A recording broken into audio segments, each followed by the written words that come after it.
Это очень интересная тема. Почему на Ближнем Востоке заболеваемость раком одна из самых низких по сравнению со всем миром в целом? Разберемся.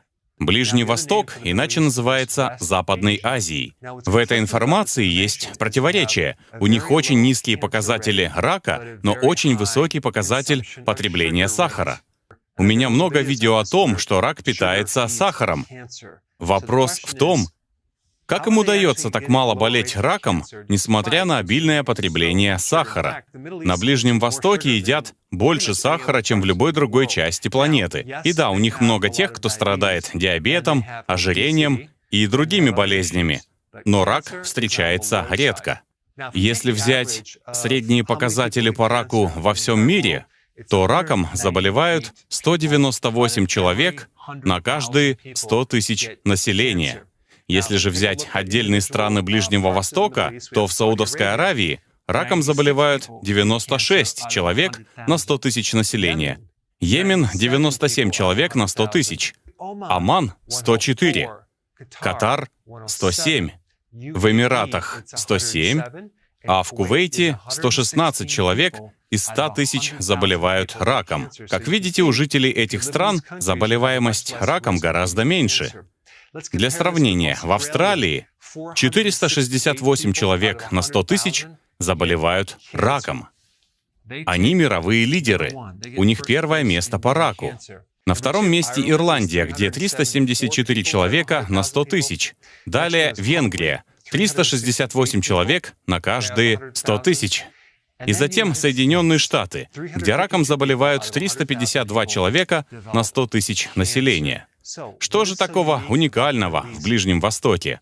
Ну, во-первых, голодание, Рамадан. Рамадан — это религиозный пост, который продолжается в течение месяца.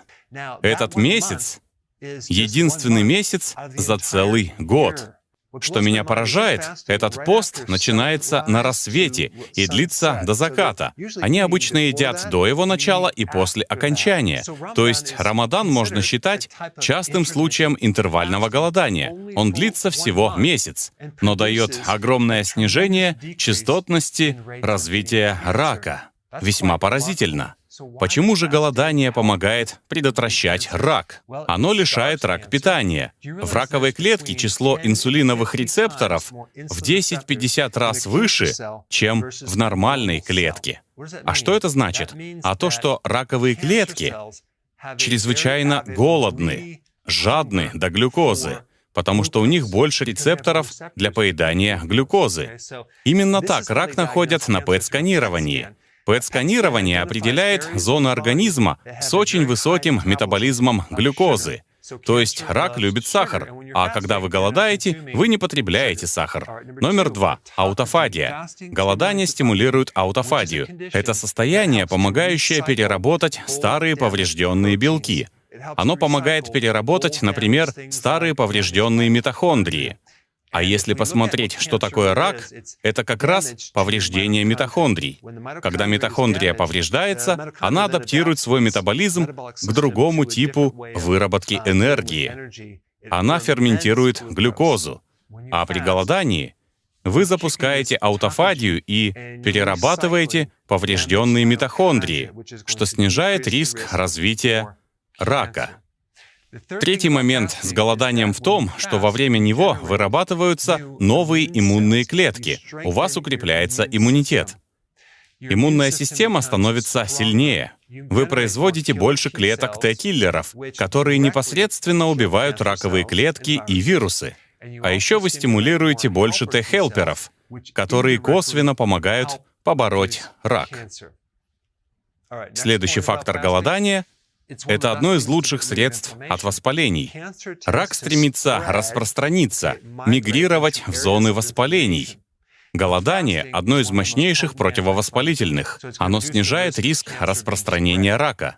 Также при голодании увеличивается антиоксидантная сеть организма. То есть факторы, защищающие вас от свободных радикалов, от повреждения митохондрий радикалами, улучшаются, прокачиваются при голодании. Это само по себе снижает риск развития рака. Голодание — одна из древнейших терапий. Даже в трудах Гиппократа довольно часто упоминается голодание. У него есть интересная цитата: «Есть во время болезни значит кормить болезнь». Так что во время болезни не стоит часто есть. А он считается отцом-основателем медицины. Итак, голодание — это первый фактор. Второе — это специи, которые едят на Ближнем Востоке. Куркума имеет массу противораковых свойств. А еще это одно из лучших противовоспалительных. Шафран содержит определенные противораковые фитонутриенты. Кардамон — противораковые свойства. Мускатный орех, тмин, корица и кориандр — все они имеют противоопухолевые и противораковые свойства. Кроме того, некоторые продукты имеют дополнительные противораковые свойства. Черный тмин, оливковое масло, укроп, семена кунжута и финики. Я не рекомендую финики, если вы худеете или соблюдаете кетогенную диету, но в финиках есть определенные фитонутриенты, имеющие противораковые свойства. Третий фактор — низкое потребление табака. Среди женщин на Ближнем Востоке, не мужчин. У мужчин, наверное, повышенное, у женщин.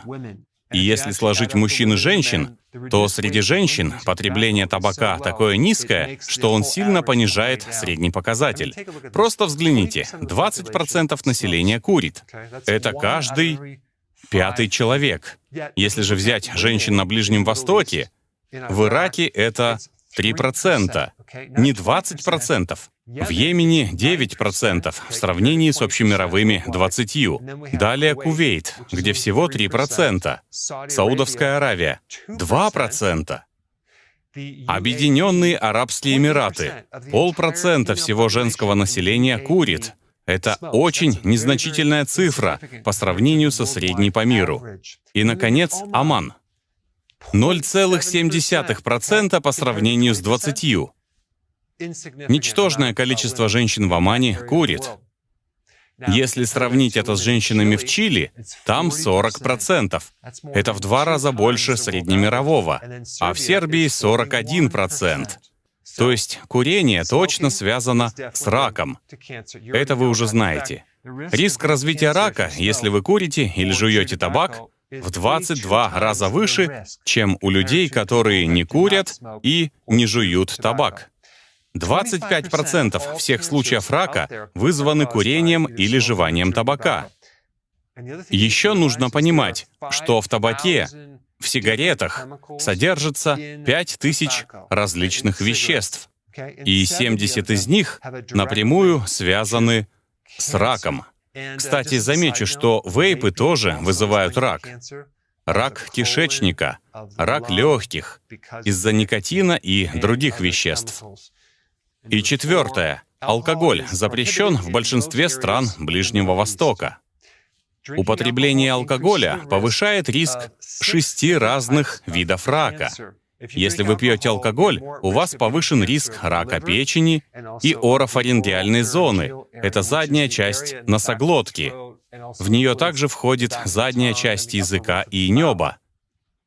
И так совпало, что на Ближнем Востоке самые низкие показатели рака в этой части тела. Территории, на которых самый высокий риск этого типа рака, это Западная Европа, Северная Европа и Северная Америка.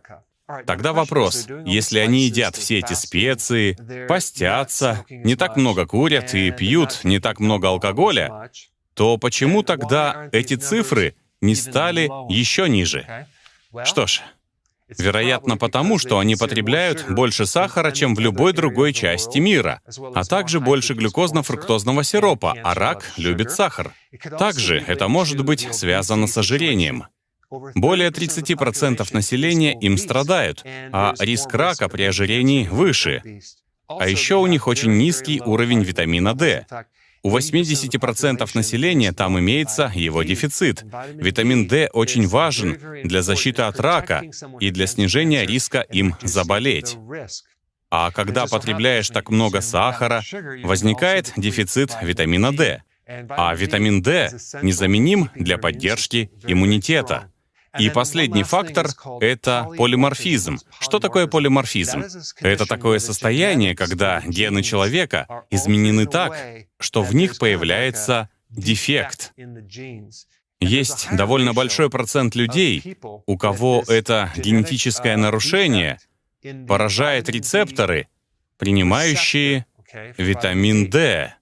А если ваши рецепторы повреждены, и вы не можете нормально усваивать витамин D по какой-то причине, то у вас будет нехватка витамина D. В таком случае, если вы живете на Ближнем Востоке, то вам следует принимать витамин D регулярно.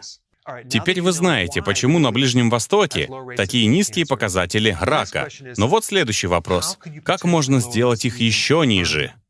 И я снял видео как раз на эту тему. Посмотрите его вот здесь.